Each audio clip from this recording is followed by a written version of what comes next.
जय जय शङ्कर हर हर शङ्कर जय जय शङ्कर हर हर शङ्कर जय जय शङ्कर हर हर शङ्कर जय जय शङ्कर हर हर.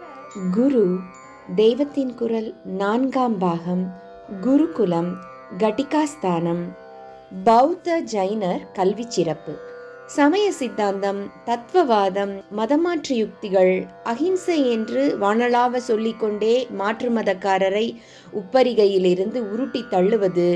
குறிப்பு: முதற் பகுதியில் முருகனின் வடநாட்டு அவதாரம் என்ற உரை பார்க்க, அவர்களுடைய மடாலயத்துக்கு நெருப்பு வைப்பது.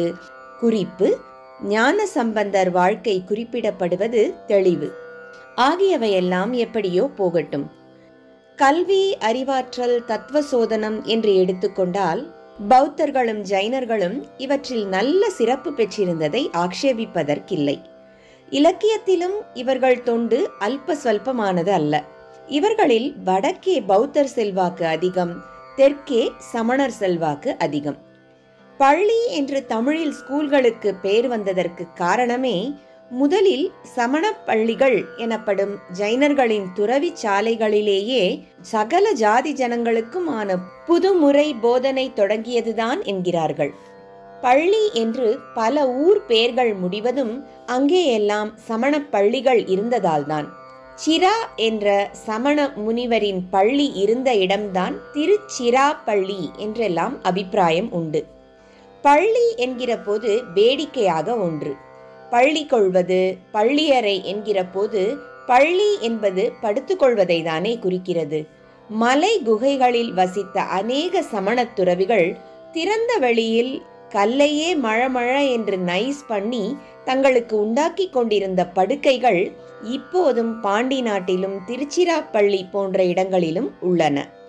கேசத்தை ஒவ்வொன்றாய் பிடுங்கிக் கொண்டே தலையை மொட்டையாக்கி கொள்ள வேண்டும் என்பது போல தேக சிரமத்தையே முக்கியமாக கொண்டு அதனால் சிரமணர், சமணர் என்றே பெயர் பெற்றவர்கள். ஆனாலும் அவர்களிலும் தாரதமியம் அதிகம் பார்க்காமல் நிறைய துறவிகளை உண்டாக்கின போது கல்லை கூட பஞ்சாக பண்ணி கொள்ளும் சொகுசுக்கு இடம் கொடுக்க வேண்டி இருந்திருக்கிறது. நான் எந்த மதத்தையும் தாக்கவில்லை, கேலி பண்ணவும் இதை சொல்லவில்லை. பொது மனுஷ இயற்கை எப்படி இருக்கிறது, அதை கவனிக்காமல் லட்சிய நிலையை பரவலாக அமல் பண்ண பார்த்தால் எப்படி லட்சியமே நீர்த்து போகிறது என்றுதான் காட்ட வந்தேன். பள்ளி படுக்கை சம்பந்தத்துக்காக சொன்னேன். சமணப்பள்ளி, பௌத்த பள்ளி என்பதை வைத்தே பிற்பாடு திருஷ்க மதம் பரவின போதும் மசூதிக்கு பள்ளிவாசல் என்று பெயர் வந்திருக்கிறது. இதிலே பாமர ஜனங்களுக்கு உண்டான குளறுபடியால் பரமதஸ்தரில் எவர் எந்த மதத்தை சேர்ந்தவர் என்பது தெரியாமல் மலையாள தேசத்தில் இப்போதும் துஷ்கர்களை பௌத்தன்மார் என்று சொல்வதை கேட்கிறோம். சமண பௌத்தர்கள் கல்விக்கும் இலக்கியத்துக்கும் செய்த சேவை பற்றியல்லவா சொல்லிக் கொண்டிருந்தேன்.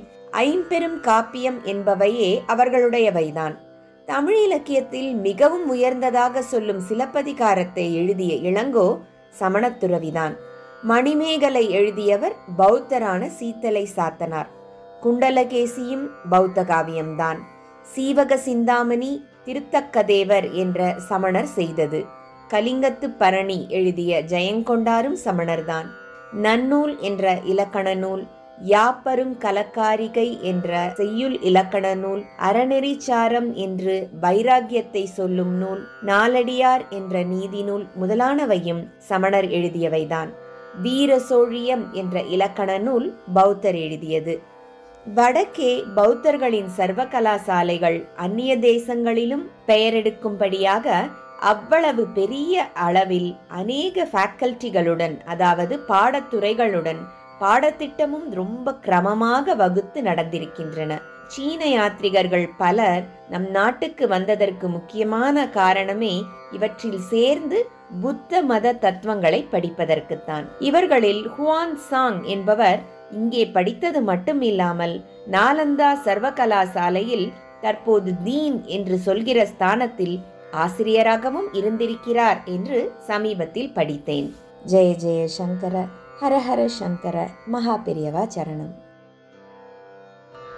जय जय शङ्कर हर हर शङ्कर जय जय शङ्कर हर हर शङ्कर जय जय शङ्कर हर